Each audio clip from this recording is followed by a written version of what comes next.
Hi, what's up everyone? Just a disclaimer first, I'm not a professional photographer or videographer, but I do want to share with you how I feel using this lens as a consumer, mainly for videos. The Sigma 18-35 f1.8 art lens for Canon. Let's get started.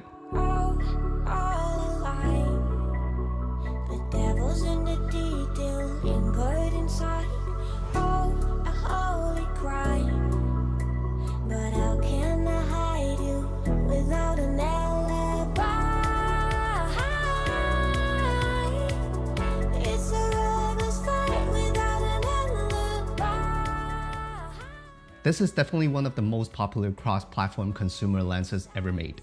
You can use it on an APS-C Canon camera, a full-frame Canon camera, or even a Super 35 camera like the Red. But let's get some of the drawbacks out of the way first. First, this is a crop lens, which means if you use it on a full-frame camera, it will still be cropped in. Let's say if you use it on an EOS R, like what I'm doing right now, it will automatically be cropped in by similar 1.6 times APS-C crop factor. What that means is you will never get the true 18-35 wide angle. After the crop factor, it will be about 29 to 56mm no matter if your camera is full frame or not. It will look zoomed in with a narrower view of view. Basically, you'll see less thing in the frame. If you use it on an EOS R, filming in 4K, it will just be cropped in by the native 1.8 times crop factor, but you get the same crop factor even with a full frame lens. So you're not really losing much here because you're losing it anyway. Another really weird thing when you pair this lens with the Canon EOS R is the 1080p 60 frames per second mode will be disabled, which is a very big drawback if you film a lot of slow motion videos.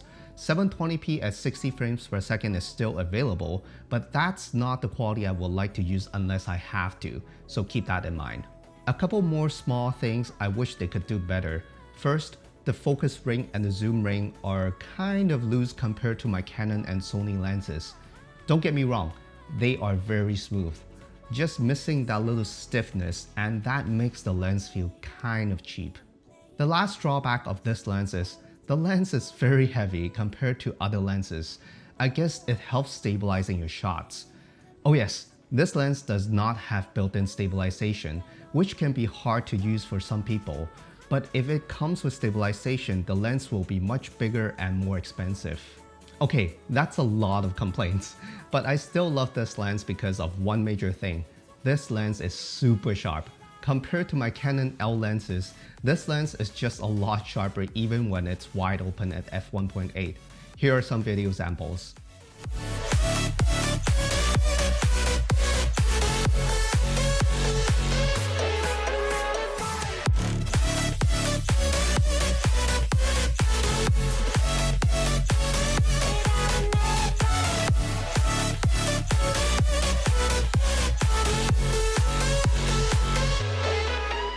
As you can see, even at the same aperture, the Sigma lens is just much sharper, and I don't need to do any post sharpening on the image at all.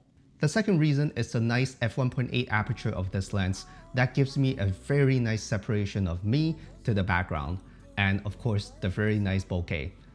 With the f1.8 aperture, the low light performance of this lens is definitely really good. So now you can drop your ISO to get less noise in your image. Don't worry, at f1.8, this lens is still super sharp.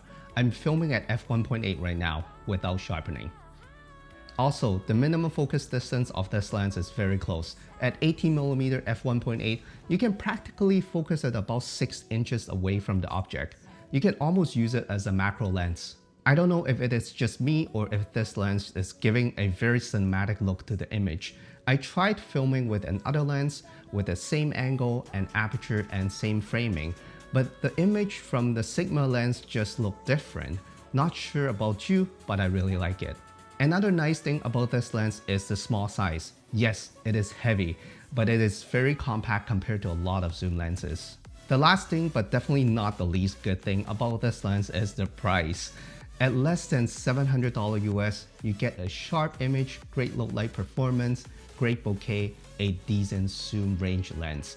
I don't think there's anything that can beat this lens. Let me know in the comment section below if there is. That's it. Those are my thoughts on the Sigma 18-35 f1.8 Canon lens. No matter if you have an APS-C, full frame, or Super 35 camera, I would highly recommend this lens. I use it more than 90% of my filming time. If you're using Sony or Nikon, Sigma still got you covered. I will post all the links for the same lens with different mount in the description below. If you like this video, click the like button to help this channel grow. Thank you so much for watching, and I'll see you guys next time.